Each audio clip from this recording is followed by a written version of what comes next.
This is the artificial intelligence voice of Chris Williamson narrating this pod-slice summary of the Modern Wisdom podcast.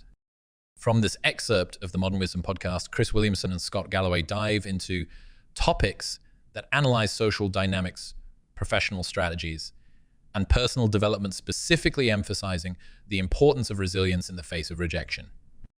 Scott begins by making a light-hearted analogy on trading different parts of ourselves. This dialogue moves into more serious territory, with Scott revealing his support for legalized sex work, all the while condemning sex trafficking. He insists that society should possess the freedom over their own bodies, and many relationships bear similarity to a transactional economy. They shift towards the topic of dating and social skills, particularly for young men. Scott notes that his own experience of forming relationships, handling rejection, and initiating contact allowed him to find a fulfilling partnership and professional life. He reveals that his resilience, even extending to gate-crashing parties or getting in touch with venture capital firms to ask for meetings, is what contributed to his success. He recommends young men to develop this skill of initiating and carrying a conversation within seconds of entering a social setting, a skill he views as vital for professional and personal success. Scott and Chris then discuss the power of rejection endurance, regardless if, in romantic or professional context, resilience towards rejection isn't just good for achieving financial prosperity. It's also a way of strengthening friendships and fostering new relationships. Both agree that this quality has helped them connect with individuals in ways they hadn't previously done, but they also acknowledge that as they get older and more successful, their urge to connect hinders due to an inflated ego.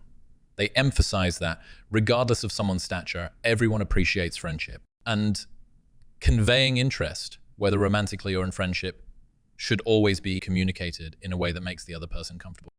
Finally, they delve into post-May 2 era dynamics, where there's a caution in men approaching women, fearing they might cross boundaries. Chris highlights that this has inadvertently led to a lack of connection because any expression of interest is misconstrued. As a result, both women and men need to relearn how to navigate through these new social dynamics.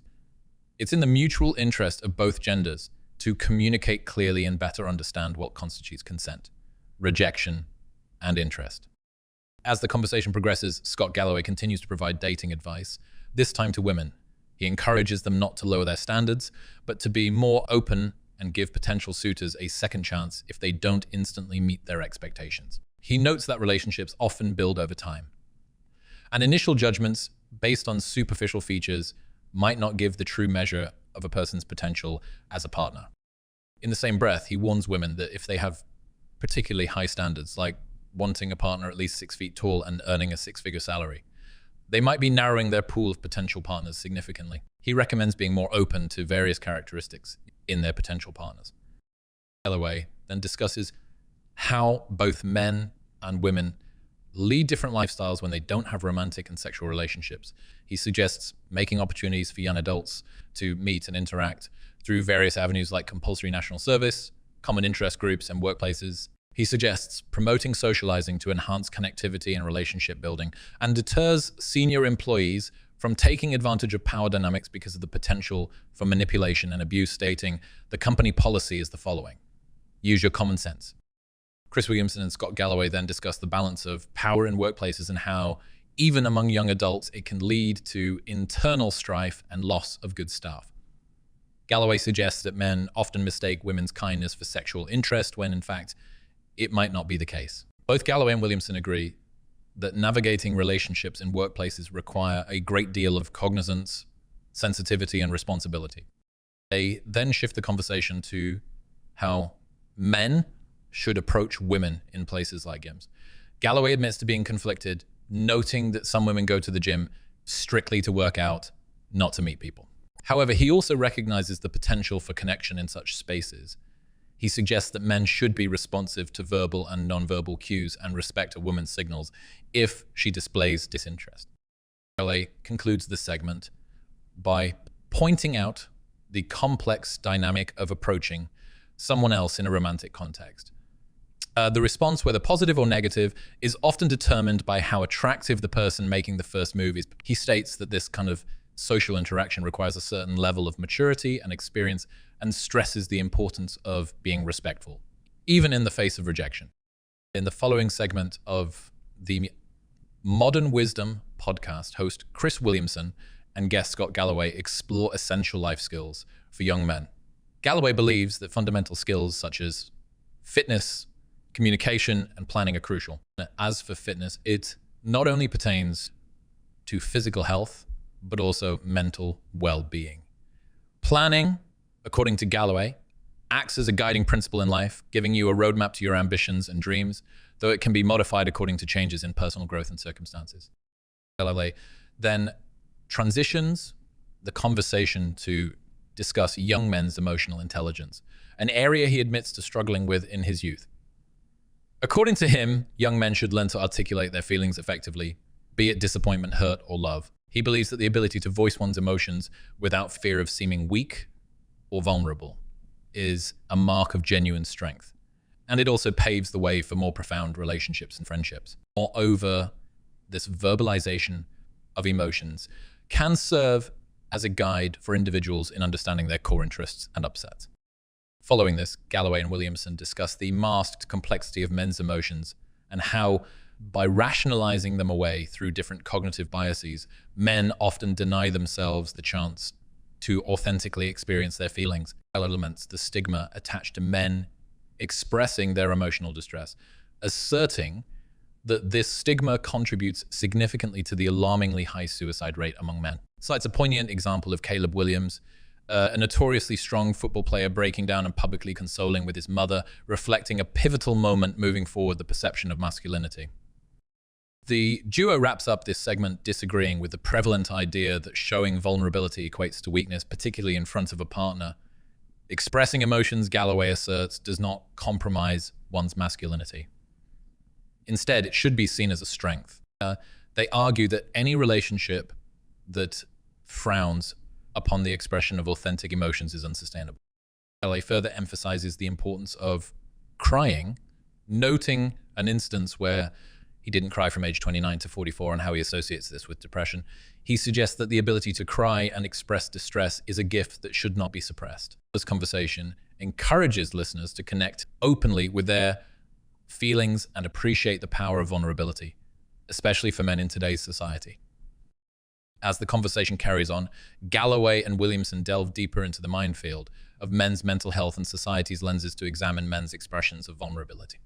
Galloway recognizes the societal conditioning that men undergo, which leads them to suppress emotional turmoil and vulnerability, a behavior that he argues can lead to depression. Galloway further uncovers the societal implications of such behaviors, ranging from negative impacts on personal relationships to professional opportunities.